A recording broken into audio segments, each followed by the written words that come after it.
What are we doing, Xander? I'm not even gonna ask. No. So, axles are back in both sides. Tires on that side, as you can see. Differentials taken care of. We had to modify the bracket to hold the brake lines right there because it wouldn't fit. All new gaskets. Everything's tightened down, Xander? Yeah. Okay. So, I want to take a Scotch-Brite to the tip of the drive shaft going under the transmission and clean it up a little bit before it goes in. This is going to be a short video as it's Almost 6.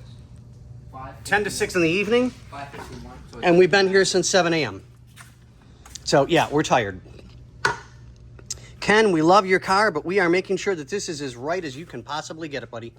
And you know that. So we'll clean up the drive shaft, get it taken care of, get it in, and you'll be good to go. You'll actually be an almost driver whatever.